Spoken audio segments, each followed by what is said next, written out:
Is anyone among you in trouble? Is anyone among you in trouble? I have the answers today for any of you that may be in trouble.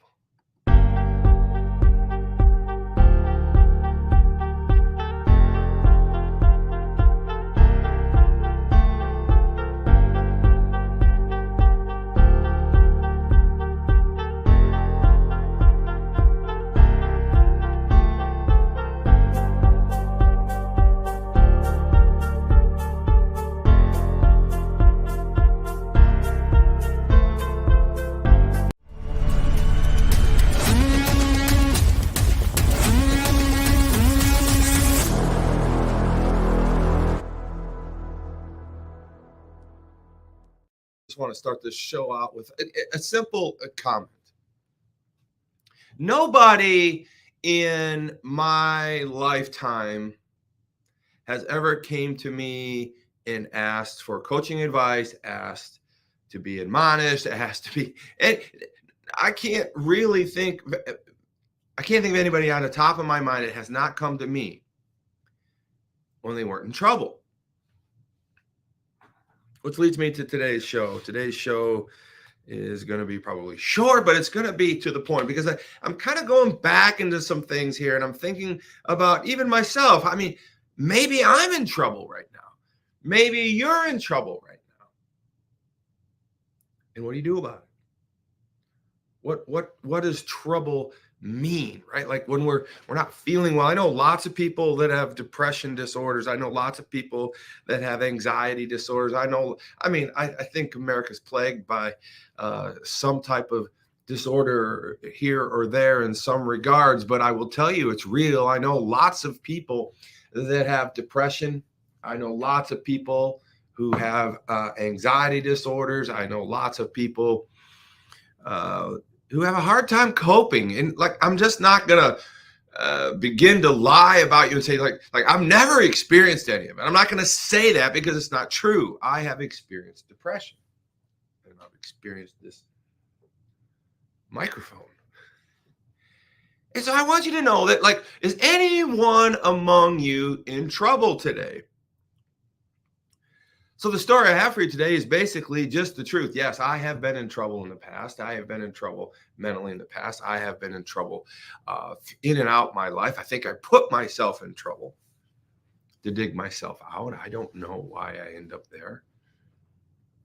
But I'm not going to ignore the fact that I'm talking to a lot of you listeners out there every morning, and I know that you may be in trouble. And so in the Bible today, James talks to us, chapter 5, verse 13. James, in the very last chapter of the book of James, basically says this out loud: is anyone among you in trouble?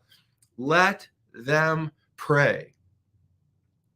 And so I started thinking about that and how it works in my life and how maybe I could help you in your life if you are in trouble. The entire verse of James chapter 5:13 is anyone among you in trouble, let them pray. Is anyone happy? Let them sing songs of praise, right? But when I read the verse this morning, all I could see is anyone among you in trouble, let them pray. And so that's really what I'm going to focus on for 15 minutes or so this morning. Because it struck me like a thunderbolt, man. It struck me like lightning. It struck me like a wave hitting me in the face that, man, there are people in trouble out there in this world, on the reg, on the daily. And I thought, well, I don't need a deep dive into the Bible over this one. This is exactly what God wants me to talk about. He wants me to talk to you about you possibly being in trouble. The Bible is here for us, but trouble is around us right now. And I think that my message today is to talk to you who may be in trouble. And I don't, I think trouble is a lot of different things. I think trouble is like you're going to jail and trouble. I think financial challenges are trouble. I think marriage has trouble. I think relationships have trouble. I just think trouble and troubling is something that we all need to deal with firsthand. And I have the answer for you today because God has the answer. But I don't want to play it lightly because, as we move through life, we are really only two types away, in trouble and not in trouble. And so I think some of us are just sitting right now in trouble. So I'm going to pray with you today at the end of this show. It's going to be a short show. And I'm going to talk to you about what James is calling us to do if we are in trouble. Is anyone among you in trouble? ? Let them pray. Is anyone happy? Let them sing songs of praise. What hit me was, is anyone among you in trouble? And so I want to talk to you today a little bit about wired differently. I want to talk to you a little bit about being in trouble. I want to talk to you a little bit mostly about what God says to us about being in trouble. James is a half brother to Jesus. There's some talk that Jesus may have had more than one brother, but James is the most popular. He's the most famous. James is the guy that really picked up the mantle as Jesus perished on walking on earth and ascended to heaven. And he was kind of a regular guy. The book of James was kind of called the book of Levi's, but James was kind of a Levi's guy. He didn't dress up. He was a regular dude. He talked in regular language, and he talked about regular things. And he took his brother Jesus, changed the world, and put it into these pithy type of comments and orchestrations in letters. And so he put all these letters together for the Christian Jews, and he put one together, and it was called the book of James. And lo and behold, it made the Bible, man. Way to go, James. But if you really want a great short read in the Bible, and you're not a reader per se, John is a great Bible to start. This is the book of love. It gives you the whole scope of everything. But if you're looking for self-help, if you're looking for, just regular people wisdom every day, like if you're in trouble, go to James. Like if you want to talk about a regular 9-to-5 guy or a regular, entrepreneurial person struggling out there, if you want to talk about a regular dude just trying to raise some kids, if you want to just try to talk about a regular person trying to just save their marriage or keep it going, if you're talking about a regular guy, regular person, regular woman just trying to get through the day, trying to get through the work day, get through the mind day, get through the kid day, get through the school day, get through all that. James is the place to go because James is a regular kind of person. He's not one of these and thous and that's and thou shalt nots and this shit and the commandments and all this and the rahu and the shalom and all. Hey, James is just the guy that says, "Come on now, bro, chill. Let's have a cup of coffee. Let's talk about it." And if anyone among you are in trouble, pray.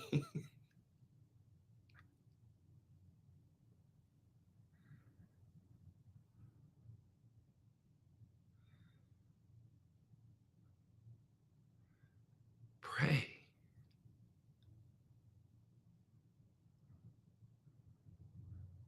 It's just that simple. And so I thought I would help you this morning with a little bit of the Wired Differently teachings and some of the things that go on in Wired Differently, because it's a mindset, mission, movement, ministry, right? And I have talked a lot all over the country about mindset and how much it matters. And I talk about prayer and how much it matters. God gave us this beautiful brain to do so much. And I've never been convinced more than even now that the number one function of your brain is to process prayer. Now, hold on. You're saying the brain's pretty damn important, Todd. It runs the legs, the arms, the thoughts, the food, the heart. It's the central nervous system. It's and it probably the capillaries and the neurons, etc. The photosynthesis. It's just a complicated science project. No. I think this is me. No one in the world probably ever said it. I don't know. Google it if you want. But I really believe that God created us in his image so that he could create the brain in his image so that we could pray. I think the number one reason we have a brain is so that we can process prayer. I mean, I don't know. You can go look it up. You can Google it. You can AI. You can do whatever. I mean, go good right now. Because if I think about it and I go backwards and I start to think about all my teachings in the last 6 years, right, on the brain and wired differently and all this stuff going on, and I start to think and I start to process, I go back to the most rudimentary book in the Bible, processed by the most regular dude that ever walked the planet, that just happened to be the half brother of Jesus Christ, wrote down some pithy sayings in roughly 13 verses in chapter in the book of James, right? 5 chapters in the book of James, one of the shortest books. And it's all about basically culminating prayer.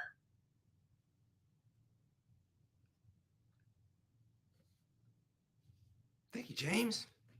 Thank you for talking my language. Thank you for really sharing this mindset with me this morning. So if we can come to an agreement, at least for this show, for the next 5 minutes or so, that God created us in his image, right? He created the brain for us that runs us in his image. Therefore, our body and our mind is in his image, right? If we can agree to that, then we need to figure out what the brain is for. Well, the brain is for to run a body that's in his image, right? And it's the central nervous system. It's the computer bank. It's the place where all the action happens. It's the CEO, right, of the company. It's deciding and doing all those things. But what is the number one job of the brain? And you should write this down right now, because the number one job of the brain is to process prayer. And can you imagine, can you understand that if you're going through the day and any of you among us have trouble and you're not attacking the trouble with the number one function of your brain, which is prayer, then you don't stand a chance.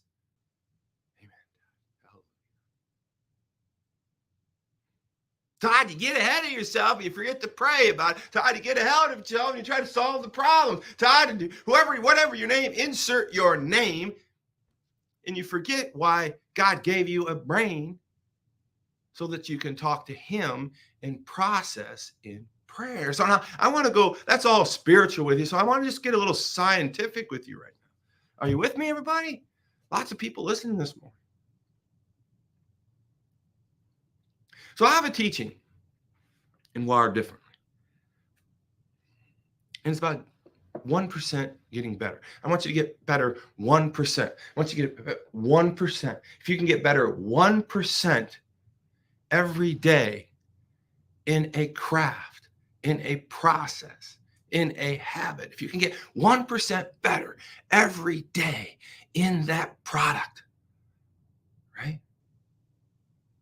You will grow 37 times better in that process, or what you're doing in that craft, whatever that thing is that you're doing. 14 minutes every day after 1 year, you will have become 37 times better in that than when you started. 37 times.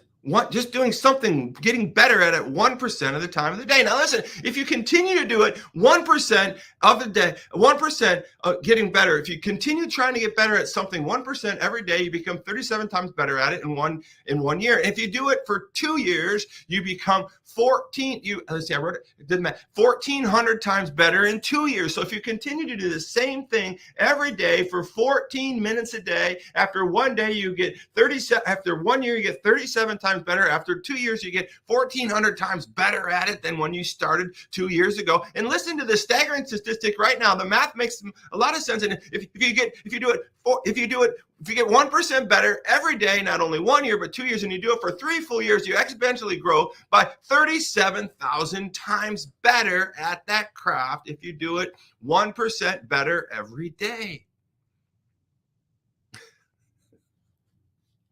Hang on, man. Just stay here with me because it's all going to come full circle, baby, because you know that's how we do this show. So what I'm trying to tell you is your mind was created in God's image, right? Your body and your mind, and God is created in his mind as an image. And why did he create the brain? Because we've already laid down the law here that the brain was created to communicate with God. And the only way we can communicate with God is through prayer. Therefore, your brain was created for you, for God, so you can communicate to God through what? Prayer. If you want to get better at something in your life, your craft, your job, your marriage, right, your life, whatever that is, you need to do that thing 1% better every day. You will get better 1% every day. And if you get better 1% every day, whatever this craft is, you become better 37 times in 1 year. In 2 years, you become exponentially better, 1,400 times better in 2 years. And we've just decided that at the end of 3 years, exponential growth, and the math puts you at 37,000 times better in 3 years, just simply by becoming 1% better at your craft every day. Now, I'm a little known for my diatribes and my rants and my rambles, and that was one of them. Thank you. But the process I have for you today is this idea of matching James and God with you. Because I know you're in trouble.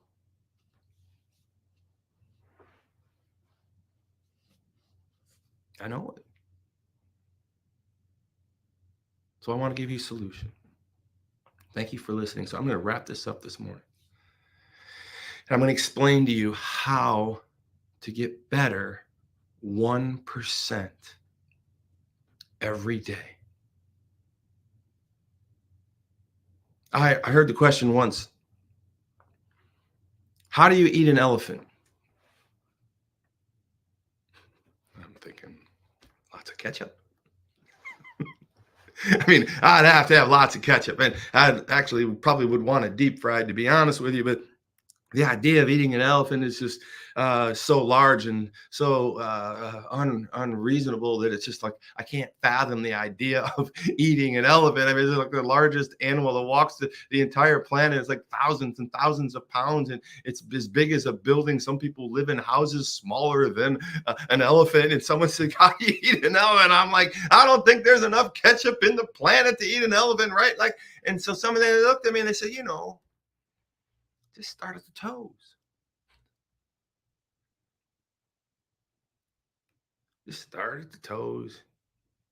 Sooner or later, over time, the process is done. And so if you're in trouble right now, if you got an elephant to eat, if you're in trouble right now and you got financial challenges, if you're an elephant right now and you're in trouble right now and you got marriage troubles, and if you got a lot going on in your life right now and your job's not going so well, if you got a lot going in your life right now, you just can't see the light of day, if you can't find your way out of this trouble, if you just can't get hope, you don't have things going, if that elephant is so damn big and there's not enough ketchup, I want you to understand that I have an answer for you right now. This beautiful.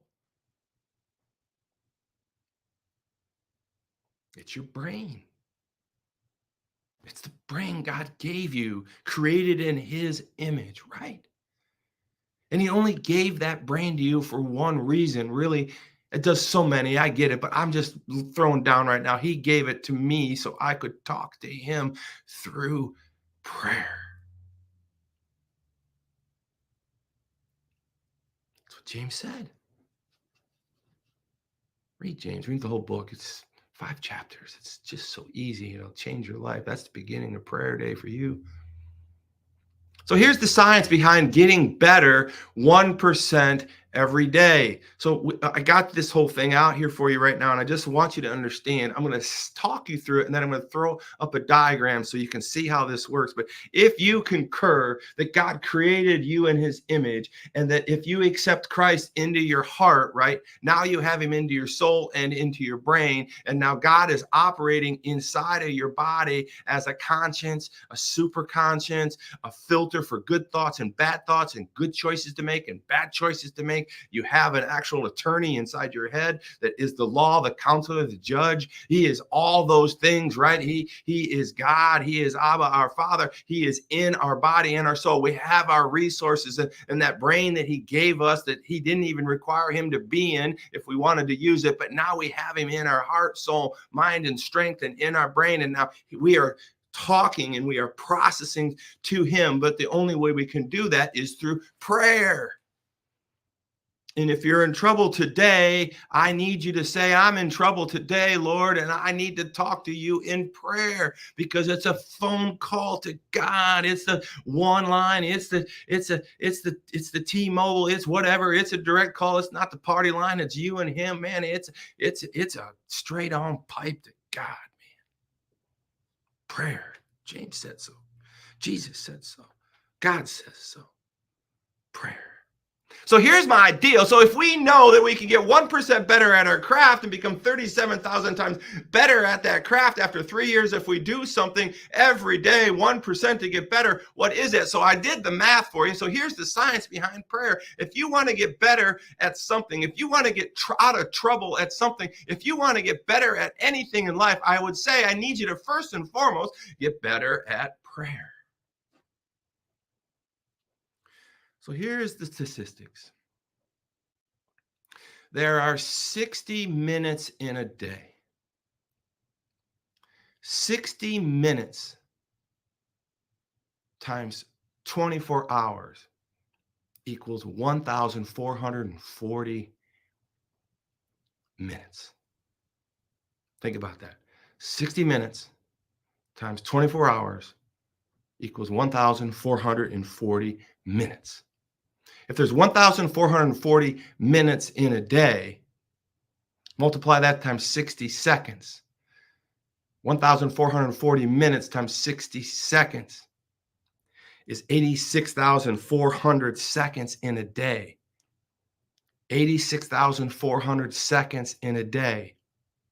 So if you want to get better at something 1% a day, 86,400 seconds times 0.01 yields 864 seconds a day. Follow me here now, because 864 seconds a day is 1% of 864,000 seconds, which is 1% of 1,440 minutes, right? So what we're saying is 864 seconds is 1% of your entire day. If you do the math on 864 seconds and divide that, right, by 60 seconds, that makes it 14.4 minutes a day. So I want to extrapolate that to you right now. My wired to differently mental friends here is that I deducted 14 minutes and 14 minutes and 24 seconds, or 14 minutes, 0.4 seconds a day. 14 minutes a damn day. I mean, let's just talk about it. Makes you 1% better at the craft you choose. And if you do that craft for 14 minutes and 24 seconds a day, all of a sudden at the end of 3 years, you're 37,000 times better for that. So what I'm asking you to understand, my friends, is that if God has a pipe from your brain that he's created to only communicate with him, is why aren't we just praying 14 minutes and 24 seconds a day, brother? Come on now, somebody. If it's 1% in prayer a day, makes me 37 times better in 1 year, 1,400 times better in 2 years. And lo and behold, I'm better, 37,000 times better at my craft and even prayer. If just praying 14 minutes and 24 seconds a day. Which begs me to ask a question.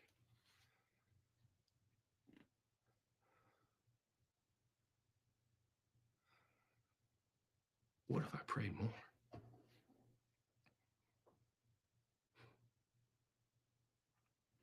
What if I prayed more? I'm just going to let this soak in. 1% better each day, every day, yields 37 times better.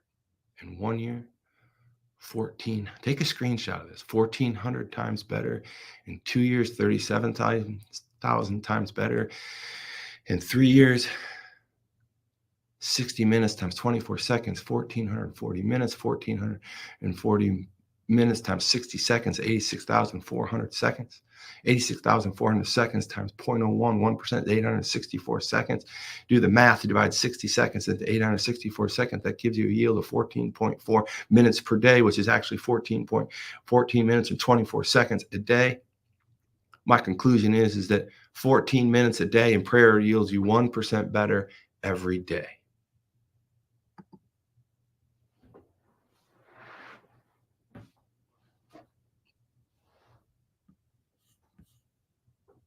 Is anyone among you in trouble?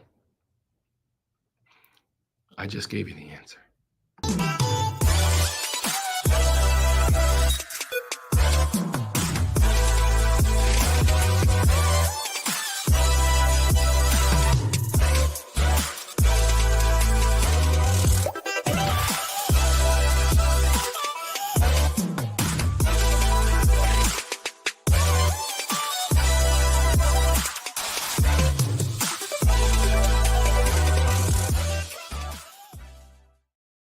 Good morning, good day. What a great show, everybody. I just want you to get to wireddifferently.com. I got all kinds of shirts, t-shirts, hoodies, sweatshirts, long sleeve, you name it. We got over 65 brands, different colors, different shapes, different sayings.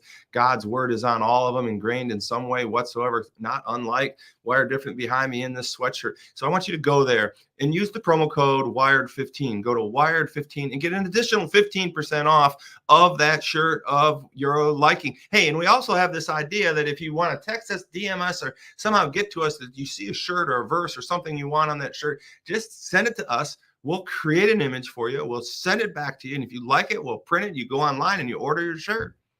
I mean, there's no reason to wear Adidas and Nike and all these worldly numbers. Let's get God on our body. God bless you guys, man. What a great show. Let's get out of trouble. Let's pray.